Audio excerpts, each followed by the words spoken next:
Francia Elena Márquez Mina, del municipio de Suárez, norte del Cauca, candidata a la Cámara de Representantes por la circunscripción especial de comunidades afrodescendientes. Ha sido desplazada de su territorio, el corregimiento de La Toma, del municipio Suárez, encabezó fue la marcha de los turbantes de las mujeres desde aquí, desde el norte del Cauca hasta Bogotá en diciembre del 2014.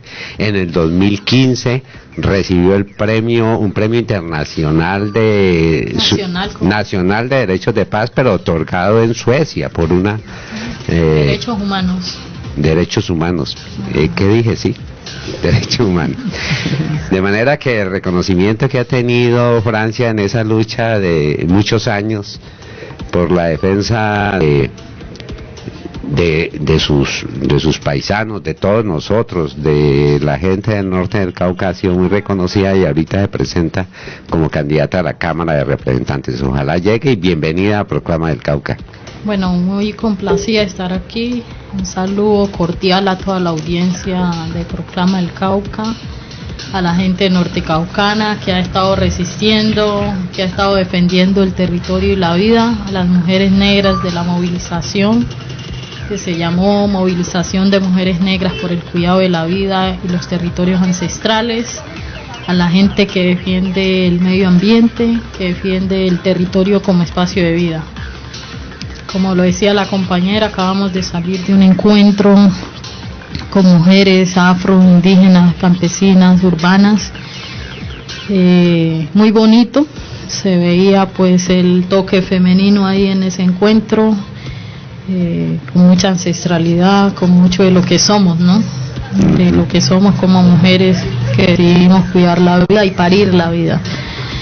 Y un poco pensando en los horizontes de cuál es el destino que vamos a tomar en esta nueva coyuntura política que se da a la luz de un proceso de paz que está avanzando, que tenemos como sociedad, como departamento del Cauca, digamos, la responsabilidad de aportarle a esa construcción, más cuando pues fue uno de los departamentos donde más sentimos, digamos, la violencia del conflicto armado e histórico, sí, porque ahorita hablamos de eso, porque usted dice que no son 53 años ni 60, sino que son como 400. Bueno, yo quisiera preguntarle a Francia, usted también estuvo en Cuba, usted fue invitada a La Habana para exponer la situación que la quejaban en su momento, usted estuvo en el 2014, ¿no? ¿Qué logró? Al final, cuando se firma el acuerdo final, dijo, aquí quedó mi gestión.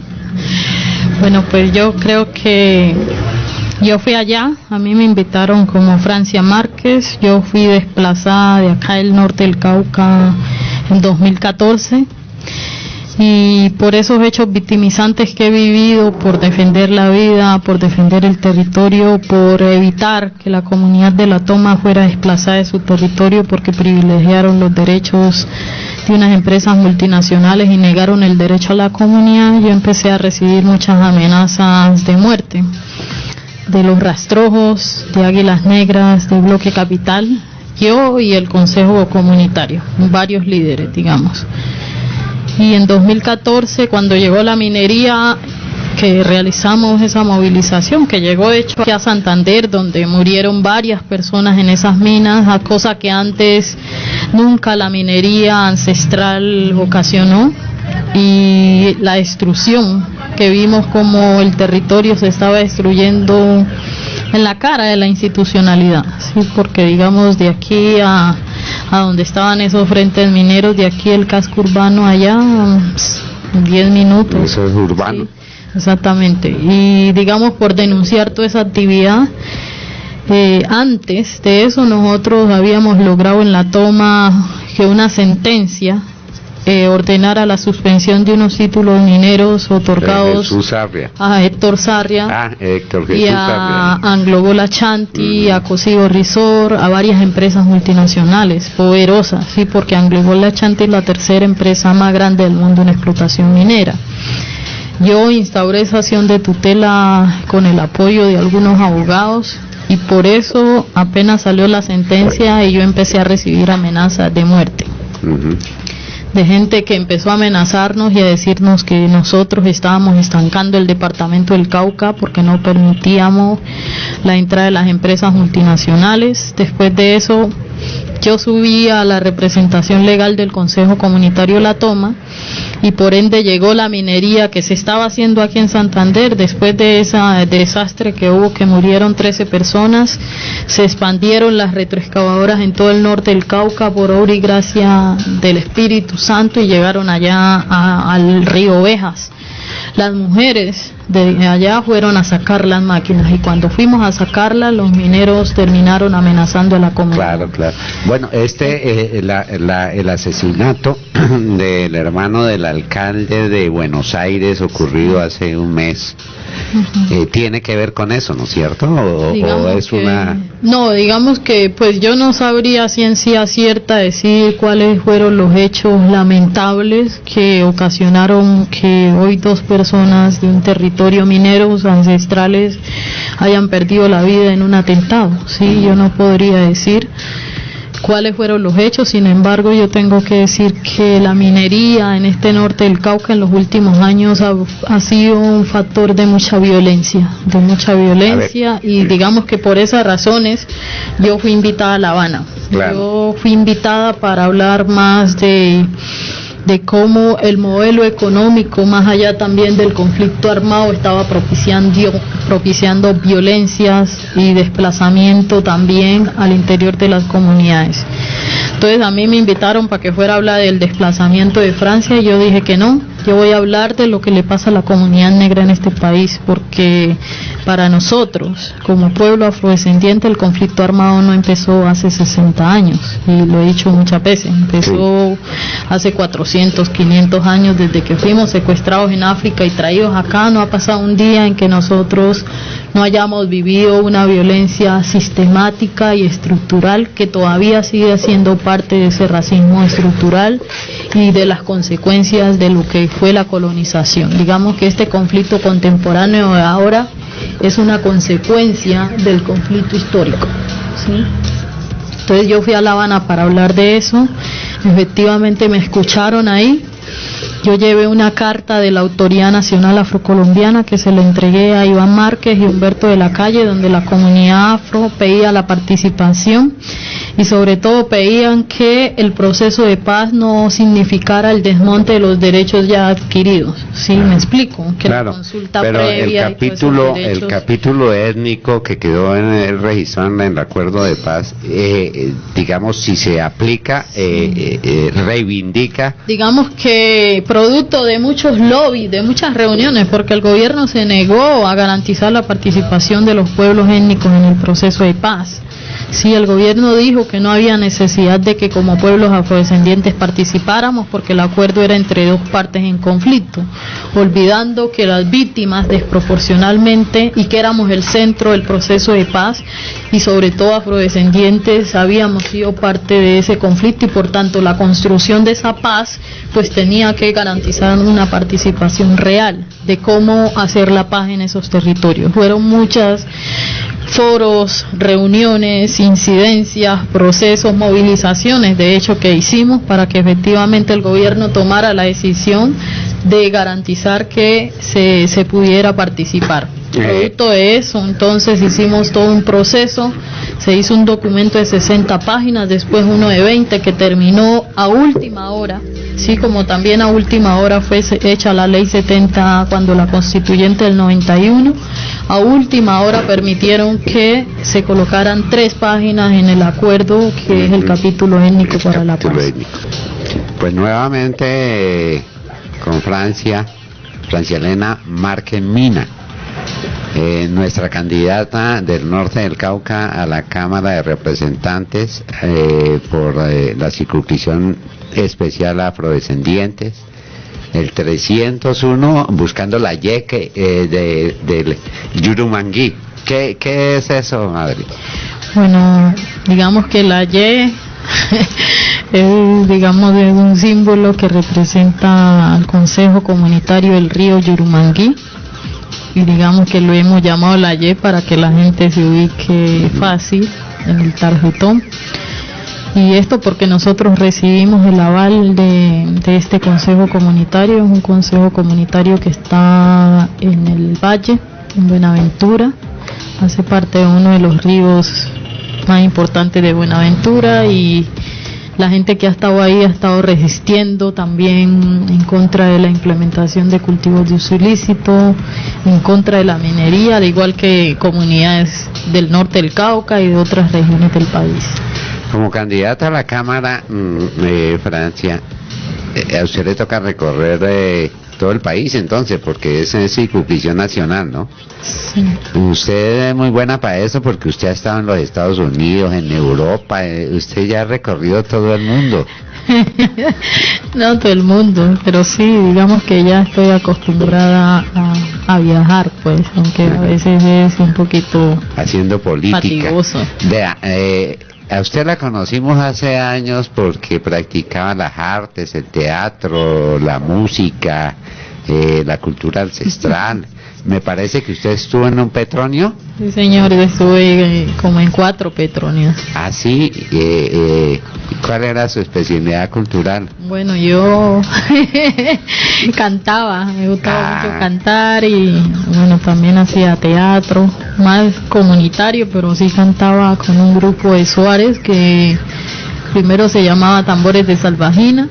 Entonces con ellos participé en modalidad libre 2 veces, y después conformamos un grupo de marimba que ahora ha ganado varios festivales, varios premios. En ese momento no había modalidad de violines caucanos, era el grupo Remolinos de Ovejas. Yo fui fundadora de ese grupo con Giovanni Nina, mi primo, y cantábamos música folclórica del Pacífico con marimba. Entonces participé en esas 2 modalidades, y ahora bueno, hay una tercera modalidad que realmente reafirma lo que somos acá en el norte del Cauca, y es la fuga. Ajá. Tradicional. ¿La fuga ya hace parte del Petronio? Sí, ahora se le llama violines caucanos. Que son los violines. Es la fuga tradicional del norte del Cauca. Entonces ese grupo ha ganado 2 veces el Petronio, pero ya no participo. Ajá, sí, porque fue digamos su contacto con las comunidades, pero y la lucha que inició usted pues desde su desplazamiento y desde antes, porque usted la conocíamos luchando, digamos, inclusive desde los desplazamientos que se dieron a las comunidades de Salvajina. Exactamente. Y terminar candidata al Congreso de la República. ¿Cómo adquirió usted esa concepción política de defensa de las comunidades de su entorno, por lo menos? Pues yo creo que yo tengo que confesar que, como muchos jóvenes, antes esto de lo organizativo y comunitario como que no me llegaba, ¿no? Como que no me parecía muy aburrido. Pero yo, digamos que algo que a mí me motivó a aprender y a meterme en los procesos organizativos y aprender sobre los derechos que teníamos como comunidades afrodescendientes, como comunidades indígenas, como comunidades rurales, campesinas, fue el proceso que se dio con la desviación del río Ovejas a la represa Salvajina, ¿sí? Pero ese fue un proyecto, eso no se dio, ¿no? Exactamente, pero fue un proceso para mí en términos de que, digamos, fue el proceso que me permitió entender mucho de la historia del norte del Cauca, ¿sí? De por qué los negros mayoritariamente estamos en esta región, pero cuáles han sido esas relaciones económicas también que se han dado acá. Entonces, a partir de ese proceso yo entendí que Salvajina ha sido un proceso que se había construido en los años 80 para regular el agua del río Cauca, pero luego para despojar a la gente negra y afro y indígena y campesina de este valle geográfico del río Cauca, digamos, ¿sí? Para expandir el monocultivo de caña de azúcar. Yo aprendí eso en ese proceso. Yo en ese proceso aprendí de mayoras como Paulina Balanta, una señora que no sabe leer y escribir, pero digamos, ese valor de defender la tierra y decir es que el río para nosotros es padre y es madre, y es que el territorio es la vida y eso no se vende. Yo creo que yo aprendí eso ahí. Ajá. Y eso fue lo que me enamoró, y bueno, ahora soy una convencida de que hay que seguir defendiendo los territorios como espacios de vida.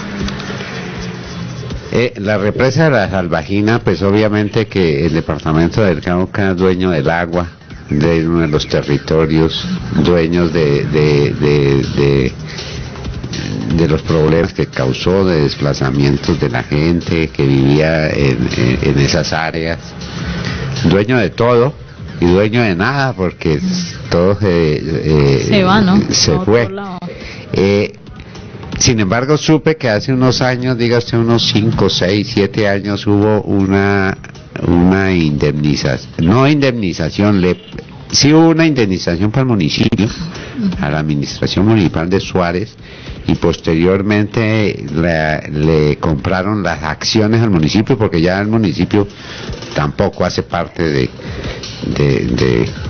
le dieron una plata, recuerdo hace unos 6, 7 años, unos 13.000 millones de pesos, que no sé qué pasó con eso. Bueno, eso debiera la Contraloría y la Procuraduría decirnos en qué se invirtió, porque ha sido otro mal que hemos tenido de estas administraciones corruptas.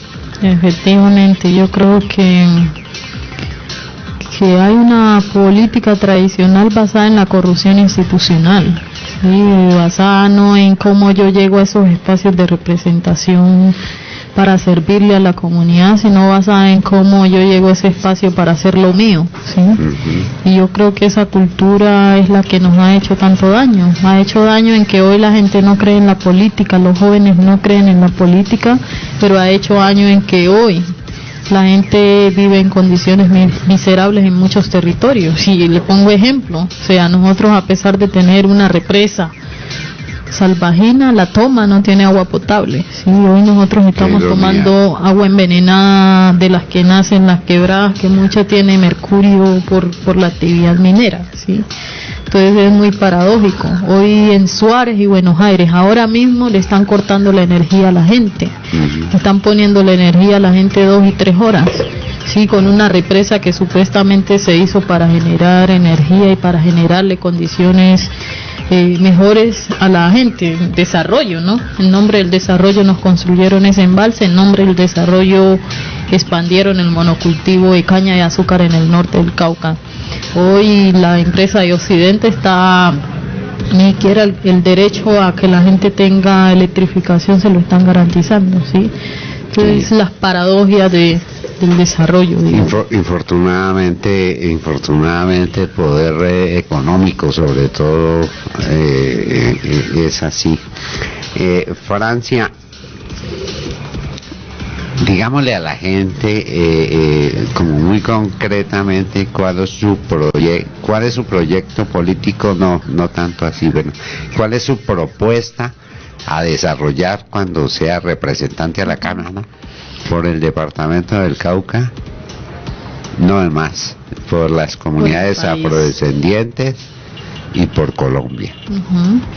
Exactamente, pues esta curul a la que yo estoy aspirando es una curul nacional, sí, que digamos es un espacio que nació con la ley 70 del 93 como un espacio de garantizar 2 curules al Congreso por las comunidades afrodescendientes, así como hay las curules especiales indígenas.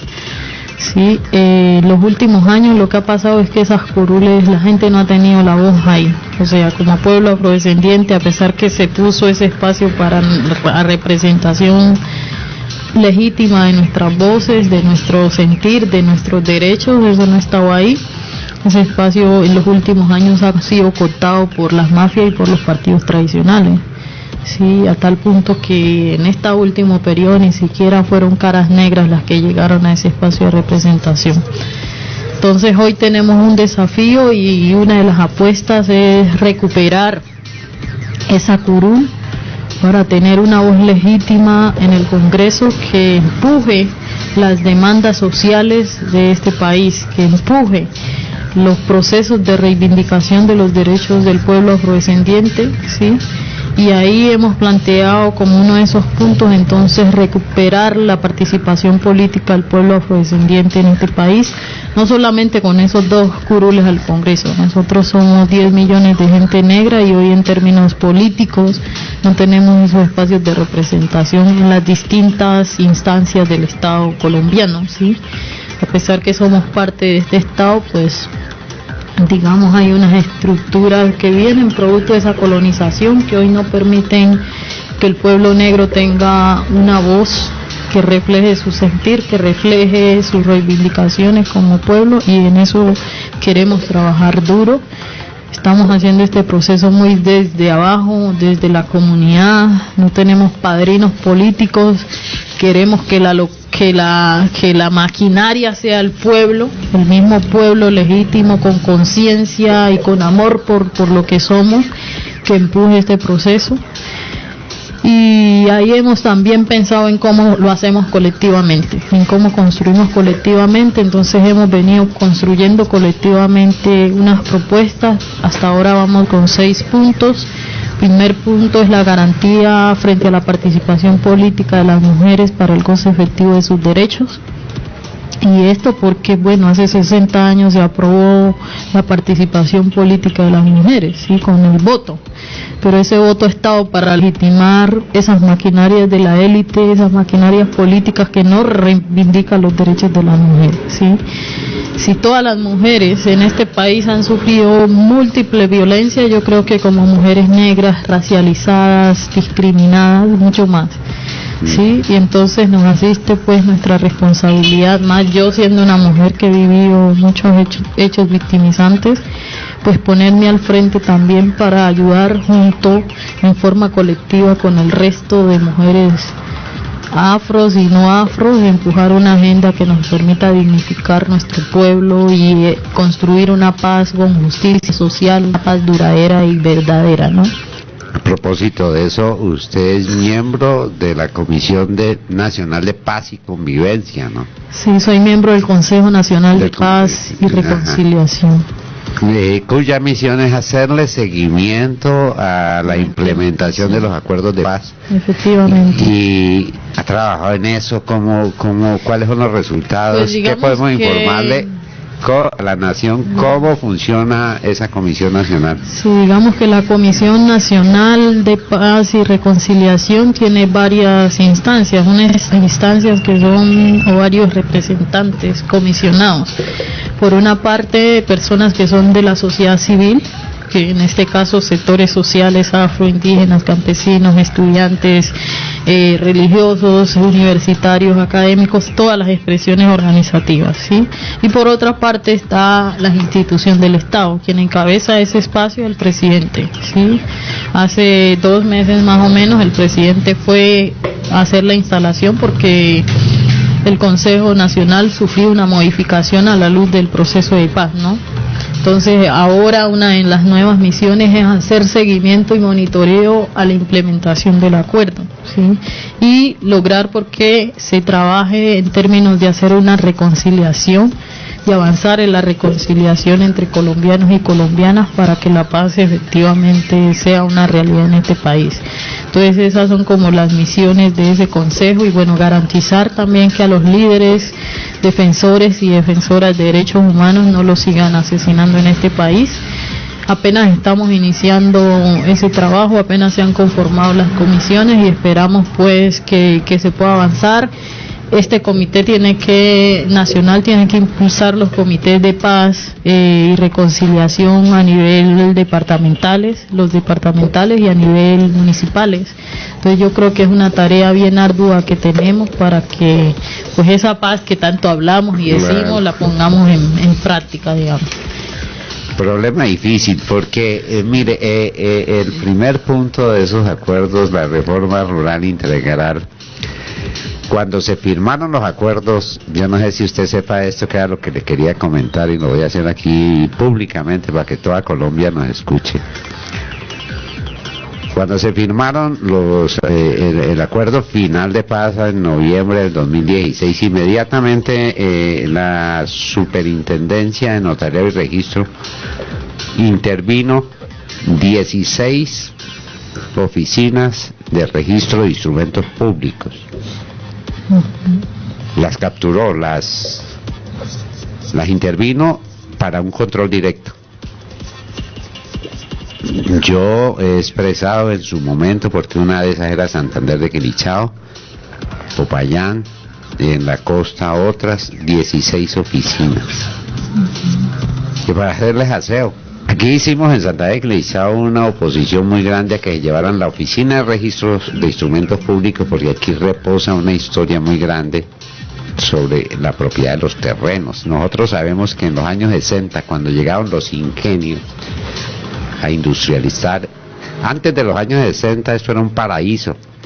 Uno andaba, Oscar, por Villarrica, Puerto Tejada, Guachené, de aquí para Balsa, para Buenos Aires, para Suárez, pisando las frutas que caían silvestres sobre la carretera. Eran unas fincas autosuficientes, que la comida se daba silvestre. La región más cacaotera de Colombia era el norte del Cauca. Cuando ellos llegaron, llegó con ellos la roya, la escoba de bruja, que acabó con los cultivos, acabaron con el café, acabaron con el cacao, acabaron con esa producción natural. Volvieron a victimizar, casi que en una esclavitud moderna de ahorita, a los dueños de esos predios, que los tenían. Fíjese que es que en el norte del Cauca ha habido un problema con la propiedad de la tierra, porque esto era una sola finca de los Arboleda, como usted sabe. Esto iba desde Popayán hasta Cartago, era una sola finca. Cuando le entregaron la propiedad, ciertas propiedades, pues a las comunidades negras que habían venido siendo esclavizadas, no les hicieron títulos. Sin embargo, históricamente estaban posesionadas en estas regiones.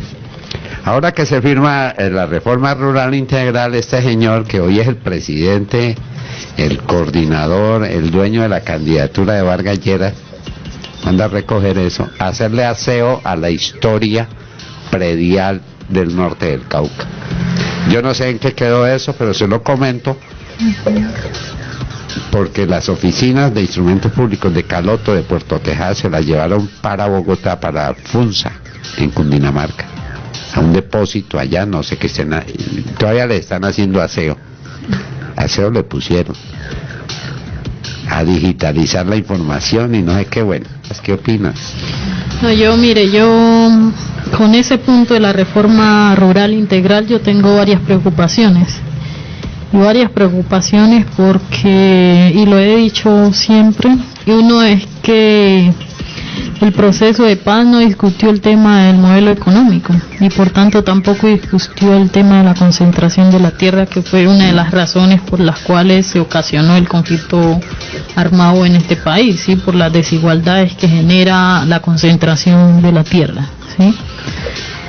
Y como pueblo afro, ahí había un punto como, por ejemplo, para mí, pensando en eso de la propiedad colectiva, es muy preocupante que, a la luz de los tantos títulos mineros que se han otorgado en territorios, y que hoy la actividad minera se haya colocado como una actividad de interés social y económico del país, es decir, de interés general, para mí genera preocupaciones en el sentido de la política de formalización predial. ¿Por qué? Porque para mí la política de formalización predial no es más que meter la tierra en el comercio, ¿sí?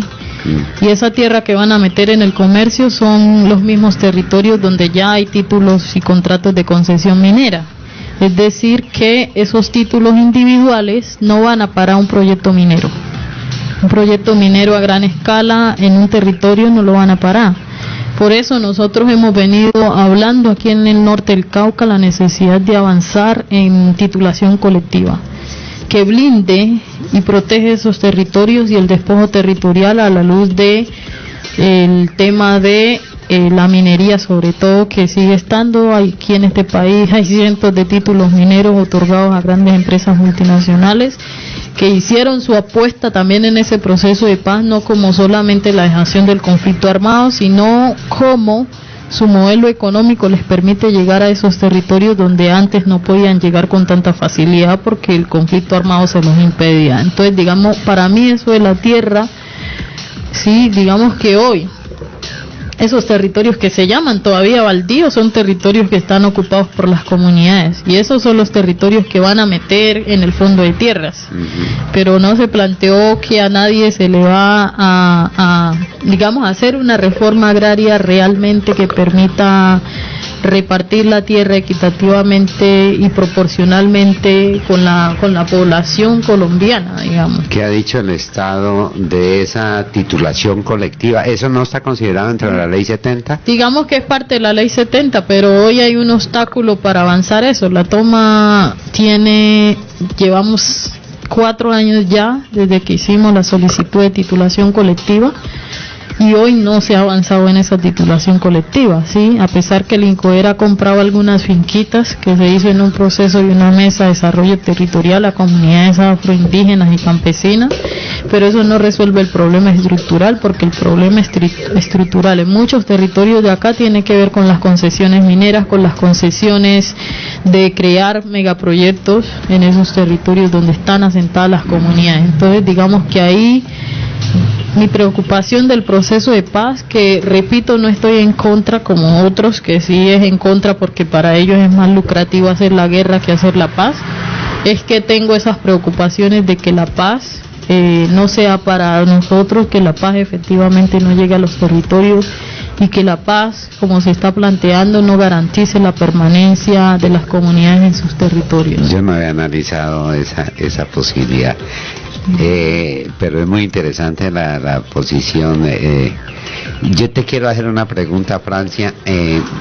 Hace unos años, 1, 2 o 3 años, no sé exactamente, el gobierno nacional decretó ¿cómo se llama? Cuando termina el dominio, la extinción de dominio de las tierras del Naya que estaban a nombre de la Universidad del Cauca, que eran más de 170.000 hectáreas. Eso es ¿qué ha ocurrido con eso con respecto a las comunidades que de todas maneras están asentadas en esos territorios, y de ustedes que están apoyando, digamos, a que haya una titulación? No, las comunidades ahí hicieron un proceso jurídico muy fuerte, varios años de lucha, pues, y hoy lograron tener un título colectivo del Naya, el Consejo Comunitario del Naya, que salió creo el año pasado, donde le reconocían que efectivamente ese territorio había sido ocupado históricamente por la comunidad afro, y por tanto le reconocieron que ese territorio es territorio de comunidades afrodescendientes. El Naya hoy tiene un título colectivo sobre ese territorio. En el norte del Cauca se podría haber hecho lo mismo, pero... Exactamente, acá la lucha va a ser más dura, porque cada vez el modelo, la caña, por un lado nos empuja la caña, y por otro lado, digamos, para las montañas, que es lo único que nos ha quedado la minería, y bueno, la presencia de cultivos de uso ilícito, que para mí ha sido una estrategia de justificar el despojo de la gente de sus territorios. ¿Cómo así? No lo entiendo. O sea, para mí la presencia de cultivos de uso ilícito sí que ha generado violencia en esos territorios, y que ha hecho que mucha gente salga de esos territorios. Ha sido parte de una estrategia de sacar a la gente de esos territorios, porque en esos mismos territorios hay esos contratos de concesión minera, en esos mismos territorios hay proyectos industriales ya pensados para desarrollar lo que se dice que es el desarrollo para el Estado, que no es ningún desarrollo para el Estado porque no somos parte de ese Estado, sino que es a costa de nosotros, digamos, como comunidad. Francia, yo le quiero decir una cosa, dialogar con usted es muy delicioso, muy sabroso, muy pedagógico, aprende uno a conocer un poquito más cómo es que viven ustedes en estos territorios. Yo quiero agradecerles la presencia de ya aquí. Conocemos su trabajo social, cívico, político, la defensa que ha hecho de su raza, de su etnia, de manera que queremos apoyarla. Cuente con Proclama del Cauca, esta es su casa.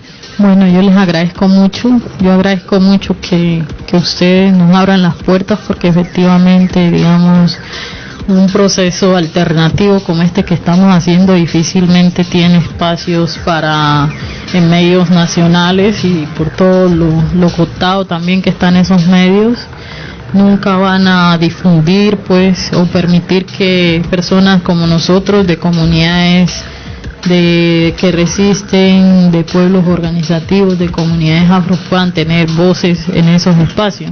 Entonces agradezco mucho que nos abran este espacio para hablarle a la gente de nuestro departamento, para hablarle a las mujeres, a la comunidad en general, y bueno, invitarlas a que nos acompañen este 11 de marzo marcando el logo de la Y del Consejo Comunitario de Yurumangui y el número 301 en el tarjetón de cámara, ¿sí? El tarjetón tiene las 3 secciones, tiene las cámaras territoriales, tiene las cámaras indígenas, y por último están las cámaras afro. En esas afro buscan el logo de la Y, que es un logo azul, exacto, sí. Y el 301. Entonces, muchas gracias a ustedes. Muchos éxitos, Francia. Vamos para adelante. Gracias, muy amable.